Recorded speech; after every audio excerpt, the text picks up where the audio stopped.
This video will show you a few of the methods I use to hide the joints, to fill the joints and make them invisible.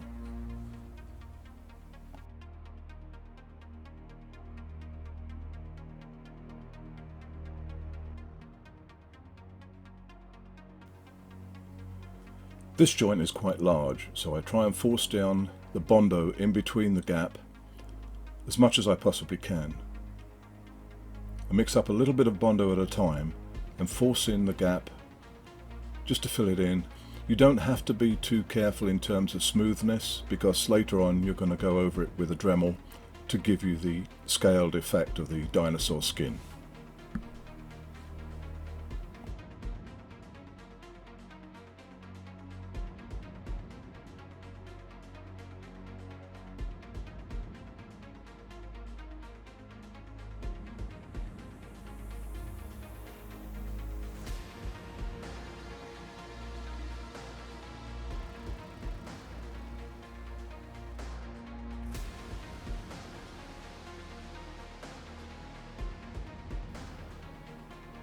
I mix up just a small amount of Bondo at a time.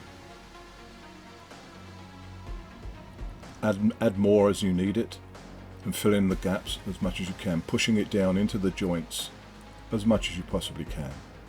This will add strength, but also it will help the Bondo to adhere to the surface.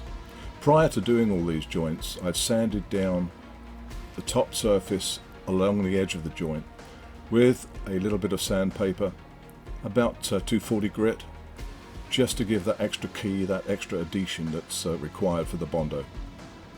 But as you see, I'm going very slowly, doing a little bit at a time, not mixing up too much, and just filling in the joint. It takes time to do this, but the good thing is you don't have to produce a perfect finish.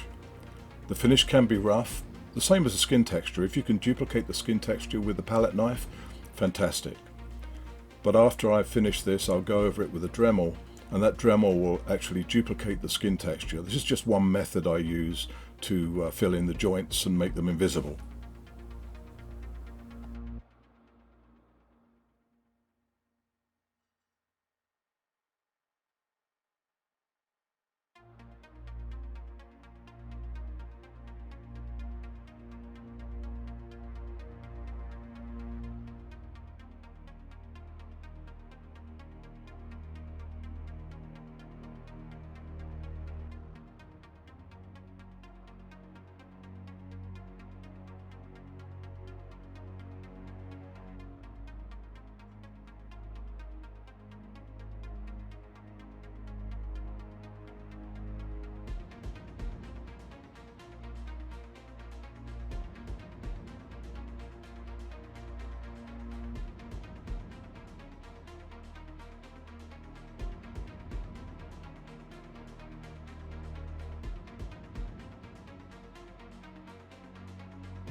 I've got a stiff brush here. It's normally used as a glue brush, but it's quite stiff, and I use that dipped in acetone to smooth off the surface a little bit. Not too much, but just to help smooth the surface off, and then I'll go over that with a tissue just to dry it off a little bit and then let it dry. This actually thins down the Bondo a little bit, and it takes a little bit of time to dry, probably a couple of hours before I start work with the Dremel.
This is more filling, just at a different angle. I sometimes go over the joints 3, 4, sometimes 5 times till I'm happy with the joint, until I'm happy with the look. But again, I'm putting more acetone on here just to round off the surface to try and mimic the skin texture.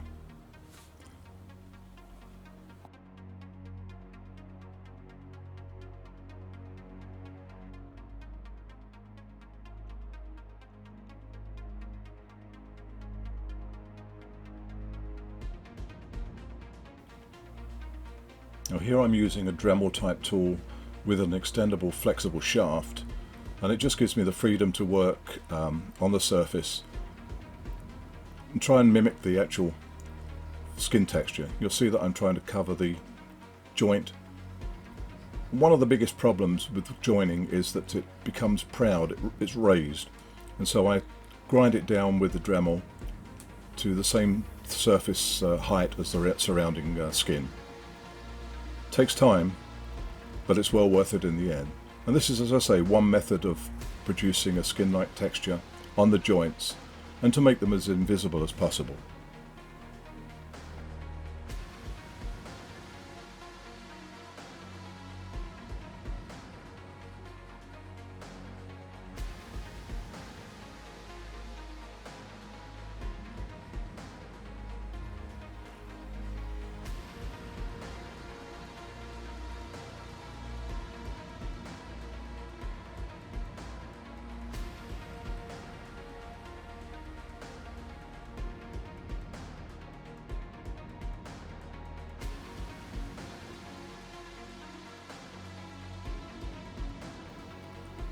This is the joint after it's been worked on with the Dremel.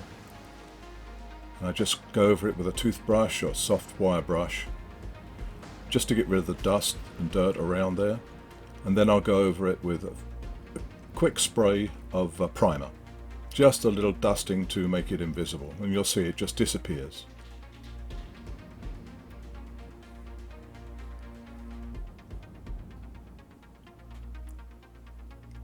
When that's dry, it becomes even more invisible. One thing I should say is that if you intend to go over the joint again with Bondo, you must wire wool or sand down the surface, otherwise the Bondo will just release from the primer. And here I'm using wood filler, just a light wood filler for some very small spots.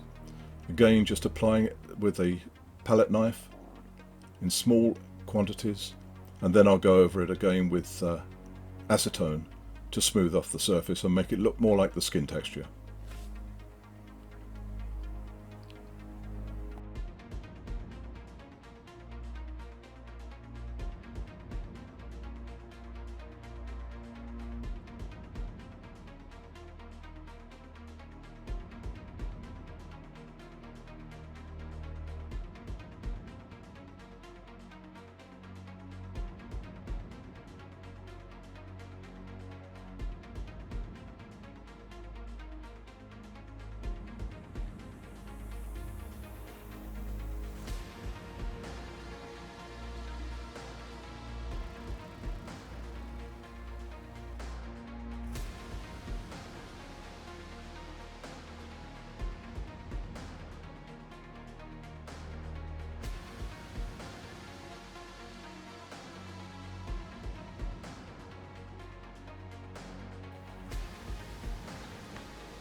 Again, you'll see I'm pushing the Bondo into the gap as much as possible. This adds strength, but it also helps the Bondo to adhere to the surface. It does take time to do this properly. As I said, I sometimes go over these joints 2 or 3 or 4 times, sometimes 5 times, before I'm happy with the result. But you don't have to leave a smooth surface when you put it on. In fact, it's probably better not to. The rougher the surface, the better, as long as it's not too proud. And after I've finished filling in as much as I possibly can, I'll go over it with the acetone and actually mould the skin surface with the brush. This is just another method of producing an invisible joint. You have to be careful when you're using the acetone for it not to flick in your eyes, so it's always a good idea to wear eye protection when you're doing this.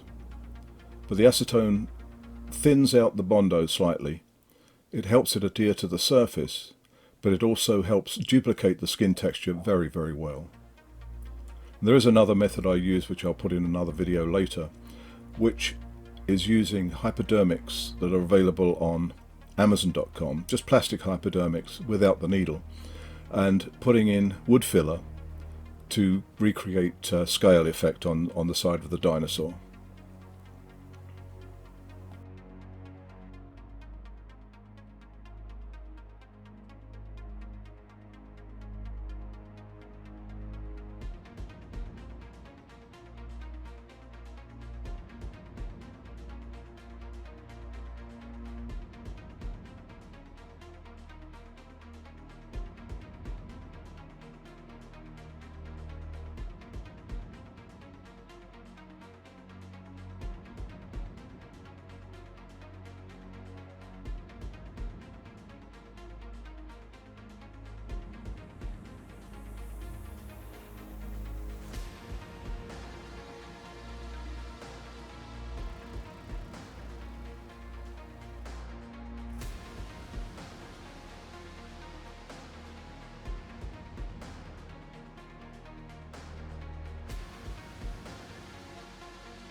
Here again you see I'm using the stiff glue brushes that are again available on Amazon to apply a thin coat of the acetone, and when you stipple it with the end of the bristles, it will actually duplicate the skin texture very well.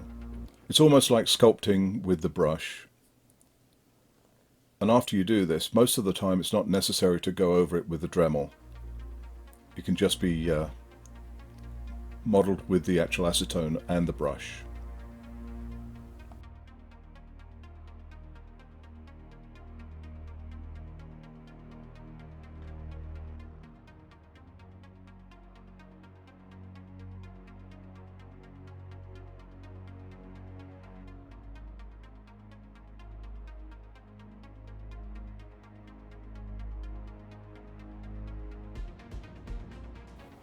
Well, that's about it for this video. I will do a short video on scale reproduction with filler, but I hope to see you in the next painting and airbrush video.